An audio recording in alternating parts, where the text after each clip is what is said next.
Zai here. In this video, I'll look at two mice from Asus. For the Sica, if you're looking for a replacement for the original Razer Abyssus, this may be your best bet at the moment. It's about the same size, 83 grams, and just a bit more angled, and it has a top optical sensor, the 3310. The Gladius also has a top optical sensor, the 3988. It's more like the Razer DeathAdder, except that it weighs 119 grams. DeathAdders are generally under 100 grams without the cable. It still has some good features though.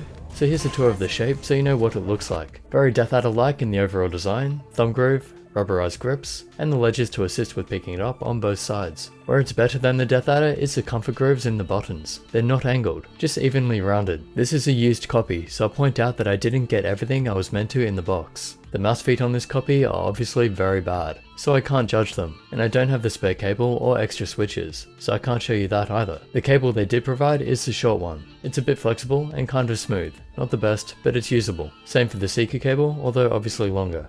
As I said, the shape of the Sica seems very similar to the old Abyssus. Same small mouse design, good angles on the sides, safe shape, but no comfort grooves in the buttons. The slope is gradual, and the hump is toward the back. While the Gladius is similar, but has the hump more in the middle. For measurements, on the Sica, the grip width is about 5.2 cm, base length is about 10, and the height is just under 4. I'd say it would suit palm grip for people with hands between 15 and 18 cm, claw 15 to 19, and fingertip 17 to 19. The Gladius has a grip width of about 5.8 cm, the base length is about 11, and the height is about 4.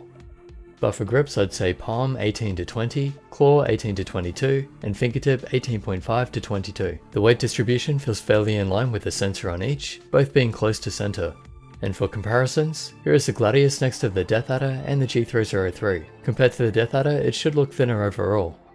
And here is the Sica, which is more like the G303, but unfortunately I don't have the original Abyssus to compare it. Moving on to the buttons, here is a listen to the clicks.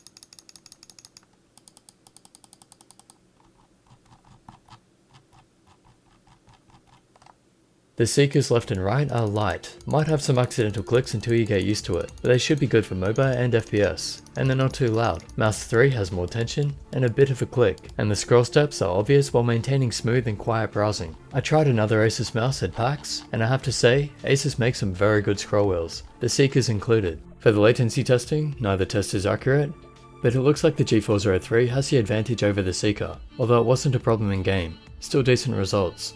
Overall, I think the buttons are quite good. And for the Gladius, there's almost nothing in it.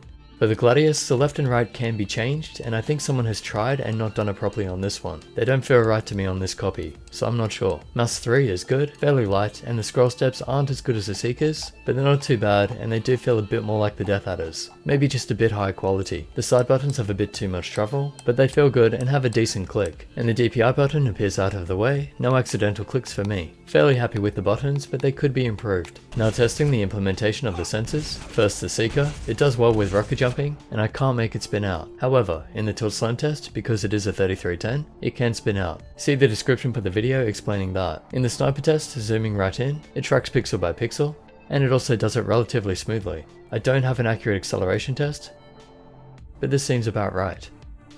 There's no delay that I can detect. In testing the 360, it does it at about the same as the G403, so it's all good. In the line test, there's no jitter, no angle snapping, and no skipping. The lift-off movement is almost nothing, and there's no sensor or lens rattle. Overall, it's about as good as the 3310 can get, as long as you're okay with a low lift-off distance. I'm personally happy with the sensor performance.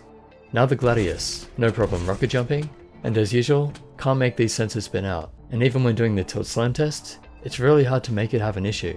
I only saw it mess up twice. I found the 3988 sensors are a lot harder than others to do this with. In the sniper test, just like the Sica, it tracks pixel by pixel, and as smoothly as expected. The acceleration levels seem fine, and for the lift-off distance, the Gladius and the Sica are about 1 DVD on cloth and hard pads. It feels responsive enough, but the weight makes it harder to tell. In testing the 360, it seems in line with the G403 as well, and the line test is also very good. Overall, a great performance, as expected.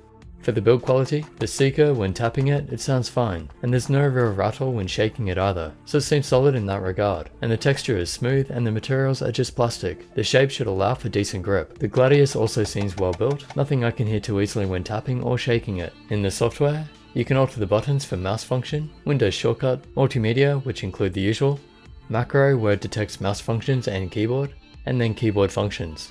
And the same is true on the Sica. On the Gladius you can change the DPI from 50 to 6400 in increments of 50, and it can have a polling rate of 2000, but I couldn't find an advantage in my testing. And the Sica's DPI goes from 50 to 5000 in increments of 50. The lighting options are basic on both mice, and on the Gladius you can alter the lift-off distance from 1 to just under 3 DVDs.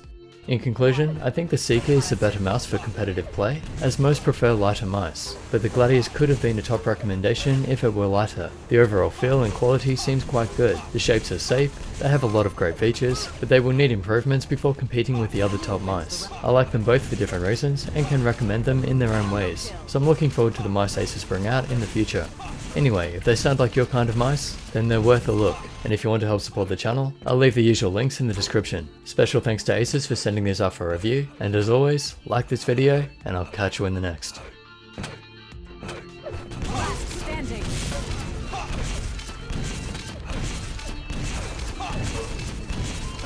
Blue wins the round. Mid-air.